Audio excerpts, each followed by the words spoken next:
natin itong mga baladambuhalang mga truck na nasa likuran po natin. More or less, nasa 20 plus itong mga truck na ito. Marami daw ito. Binibenta raw? Sure ka? Yun yung sabi nila? Oo, ayun ang sabi nila. Kaso nga lang, napaka-timing naman ho ng pagbibinta nila kasi, di ba, bukas na ho yung Hakbang Maisog Rally. Oh. Ito po ay Freedom Park po ito. Kasi napapansin po natin dito sa kaliwang side natin, nandito yung mga kapulisan, anti-riot police yata to Kasi meron pananggalang. Ito nga mga kababayan, bago natin ituloy ang video na ito, kung bago ka lang sa aking YouTube channel baka pwede makahingi ng like at subscribe at click mo na rin ang notification bell para updated ka sa aking nilalabas na bagong video. Salamat po. Okay, sa mga sandaling ito mga kapartner, punta na tayo dyan sa maulang lugar kasi nga may bagyo si Aghon mga kapartner. Puntahan na natin si Jun Bisdak Pilipinas Orbista live dyan o diha sa Tacloban City. Tama ba? Jun, kamusta diha? Naku po, di kita marinig Jun, nakamute. Oh, ayan na. Hello, mic testing 1, 2, 3. Ayan, gitna ka muna sa camera kasi baka magkapali. Oh, bali. Ayan. Oh, ayan. Oh. Oy, merong bintahan din diyan ng truck sa likod mo Ang lalaki po ng paninda dito sa likuran ko kasi laki ng mga transformer.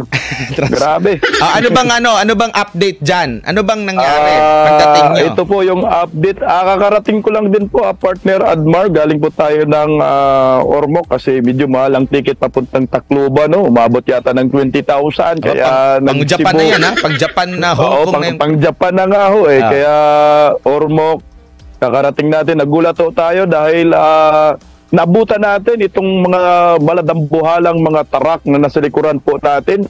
More or less, nasa 20 plus itong mga truck na ito. Marami. Tapos, merong mga backhoe yata, 2 backhoe. May mixer din. Nakatambay. May mixer din, kumpleto. Ang ayon sa ating impormasyon, may wing van pa. I-auction mo to. I-auction daw.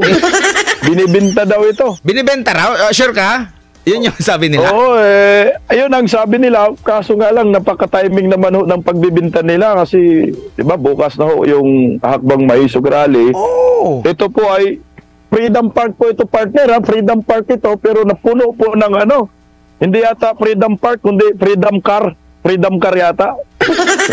Hindi, Freedom Park din yan. Parang kagaya din yan doon sa Negros. Freedom Parking Lot.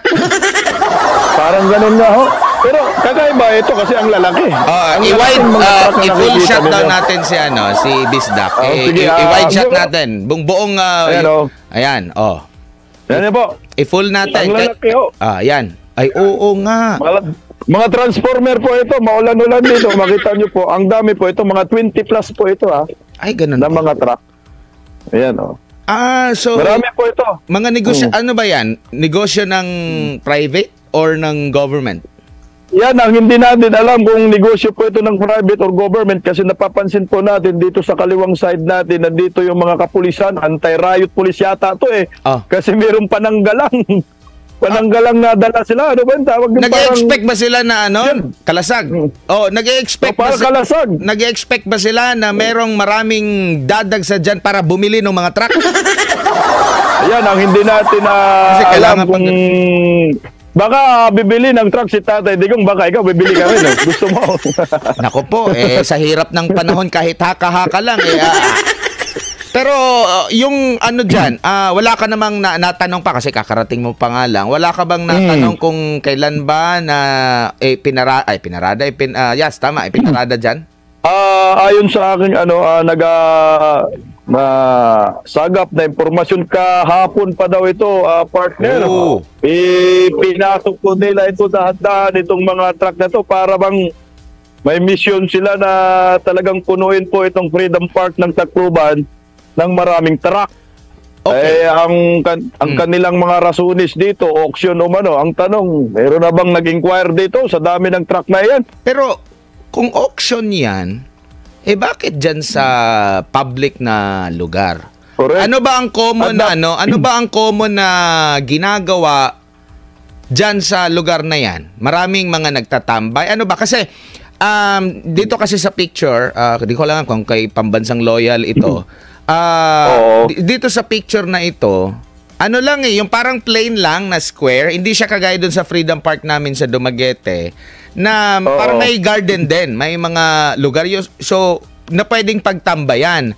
Yan ba ay malapit sa paaralan? Ano bang nakapaligid dyan ng mga establishmento? Actually, mga establishment dito malapit sa simbahan, may mga may simbahan dito sa left side ko, tapos may mga establishment. Paaralan? Medyo malapit dito sa paaralan. So malimit yan tambayan ng mga estudyante. Actually, maraming estudyante dito kanina, yung hindi pa umulan, nagpa-practice po sila siguro sa schools nila. Tama. At yung iba, nandun pa nga ho sa stage, yung iba nasa kabilang, sa tapat ng Freedom Park.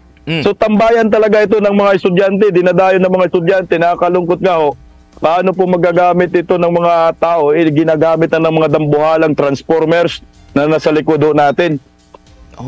Pag tinignan mo, meron naman ding mga upuan, may ilaw, yung gitna, sementado, yung gilid, meron din namang mga parang mga halaman sila dito, mga kapartner. Oo, ano ba sa tingin mo? Nagkataon lang?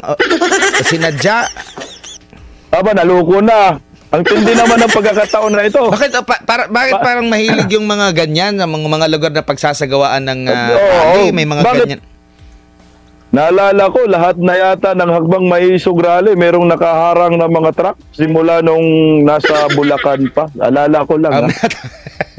Tama pala, may truck pala doon sa...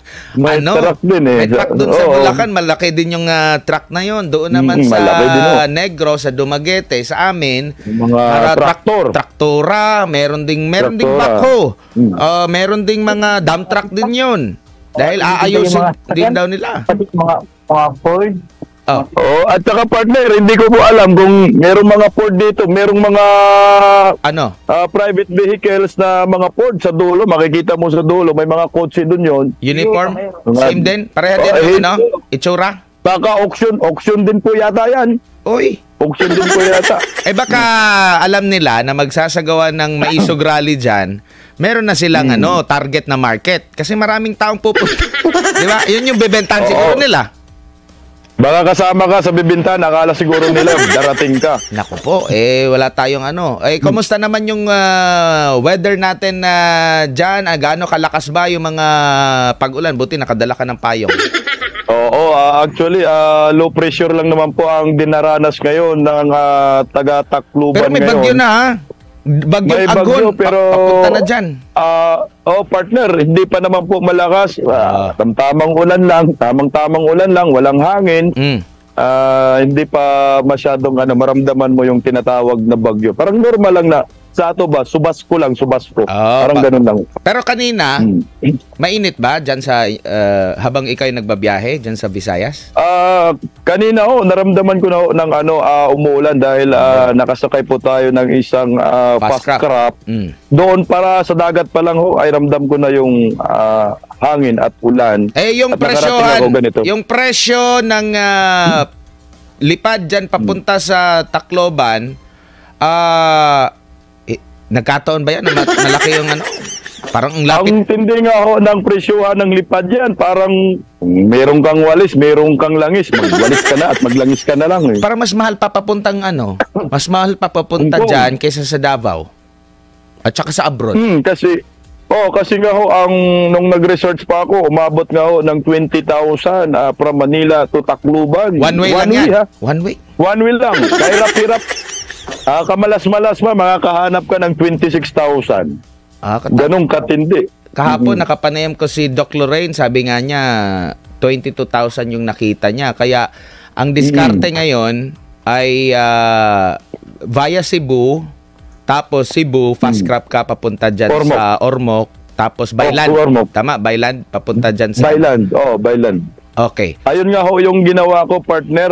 Nagbaya, na lang ako, Cebu, tapos Ormoc, Baylan. Ilang oras yung biyahe? Mula dito sa Manila, Cebu, hanggang papunta dyan. Okay. Mula sa Manila, siyempre, kukuha ka mga 1.5 oras, no? Almost 2 hours. Maganda yung Manila airport sa Cebu, Maganda yung airport sa Cebu. Maganda yung airport sa Cebu. Pagdating mo naman sa Cebu, babiyahe ka papuntang Ormoc. Pierre. Yan. From Cebu to Ormoc, mga 3 hours. 3 hours po yun. Tapos Ormoc to Tacloban, tatakbo. Pag meron kang sariling sasakyan, siguro mga 2.5 hours. Oh, Pero kung ano ka, mga 3 hours, pinakamatagal 3 hours. para Pag binalanse mo, halos isang araw din grabe. yung ano mo, biyahe. Pag ganyan kasi na mahal yung ticket, kailan ka ba nag-inquire? Ilang linggo ba bago ka nag-inquire ng ticket? Baka huli na. Nakakatakot nga ho, partner, kasi hindi marami akong nakasabayan na mga taga-Tacloban din. Taga-Tacloban mismo. Oo, hindi ordinaryo daw sa kanila na ganun kamahal yung ticket kasi usually ang pinakamahal na ticket sa Tacloban 7,000 lang. Ang pinakamahal. Kasi nga, Tapos magugulat ka, umabot na ng 20,000. Bakit kaya? di ba pag mga ganyang presyohan, talagang maraming, hindi naman sa pagmamasama na walang masyadong, meron ba Turista. maraming tourist site dyan sa lugar na yan. So, katakataka din, no? Dahil 22,000 Saka- one way lang. Mahal. Tsaka magugulat ka, yung airport dito, wala ka man marinig na may dumaong or naglanding na eroplano. Saan kaya yung mga eroplano? Yung airport. Easy. Saan kaya naglanding? Yung papuntang Tacloban, baka napunta na yata Baka sa wala ibang nang lugar. sumakay. Pero marami ding kumbaga full na rin ata yung flight papunta dyan sa Tacloban. Well, maraming salamat. Salamat Jun ha sa yung update mula dyan sa last words. Baka may last Ay, message. ano na lang. Panawagan sa lahat ng mga DDS na gusto mag-attend ng Hakbang Maisog. Ito po yung assurance ng mga organizer dito. Tuloy pa rin ho. Tuloy pa rin ang Hakbang Maisog Rally bukas po dito po sa Tacloban City. Ayan. Maraming salamat si Jun Bisdak Pilipinas or Vista Live mula dyan sa Tacloban City.